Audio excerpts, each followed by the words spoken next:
Halo Sobat Baku Hantam, Indonesia telah resmi menjadi anggota BRICS. Kira-kira apa pengaruhnya bagi perekonomian Indonesia? Apakah cukup besar? Fokus kelompok BRICS ini mencakup pada kerjasama ekonomi dan peningkatan perdagangan serta pembangunan multilateral antar negara. Semua negara BRICS merupakan bagian dari kelompok G20, negara-negara ekonomi utama. Ada 5 negara anggota BRICS yang menjadi tujuan ekspor terbesar Indonesia saat ini, terutama China, India, dan Brazil.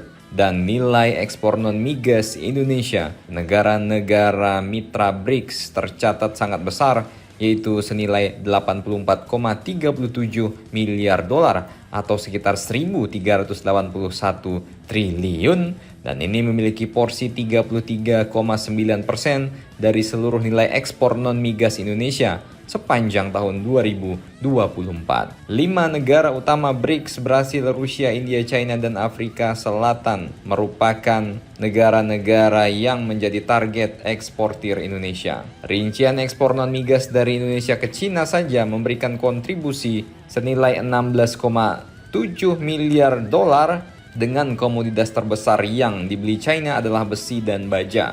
Untuk ekspor non-migas ke Afrika Selatan hanya bernilai 0,78 miliar dolar, sementara komoditas yang kita ekspor sebagian besar merupakan kelompok lemak hewani dan juga lemak nabati, seperti minyak kelapa sawit hingga 316,71 juta dolar. Nah, dengan akses pasar yang sangat besar ke negara-negara BRICS, diharapkan ekspor Indonesia, khususnya produk unggulan seperti komoditas manufaktur dan produk kreatif, akan meningkat signifikan. Dengan BRICS sebagai wadah kerjasama multilateral, pengusaha berharap akan ada stabilitas ekonomi global yang lebih terjaga, terutama di tengah dinamika geopolitik dan ketidakpastian ekonomi dunia. Dan dalam transaksi yang mencapai miliaran dolar, tentu saja BRICS kini berusaha untuk menggantikan ketergantungan terhadap mata uang paman SAM, paman gober. Mata uang BRICS kembali menjadi perbincangan setelah uang kertas simbolis ditampilkan pada KTT BRICS ke-16 yang berlangsung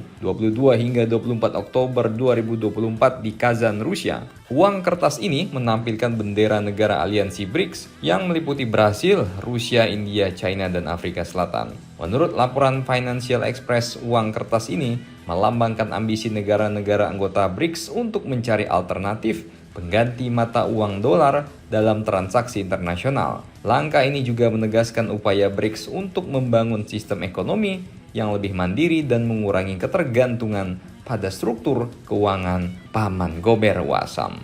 Lebih dari 40 negara termasuk Iran, Saudi, Argentina, Aljazair, Bolivia, Kuba, Republik Demokratik Kongo, Gabon, serta Kazakhstan telah menyatakan ketertarikannya untuk bergabung dalam blok ekonomi ini. Jadi nggak sembarangan nih. China, India, Brazil, dan Rusia nerima anggota nggak sembarangan, bos. Dinilai dulu, ya kan, layak nggak ente. Kalau cuma ngerugiin, ya buat apa? Atau jadi antek-antek barat di dalam BRICS, ya sorry ya kan, ya. Jadi bagaimana menurut kalian mengenai berita ternyata nilai transaksi Indonesia ke negara-negara BRICS sangat besar, bos, ya kan? Silakan komentar dan baku hantam kalian di bawah.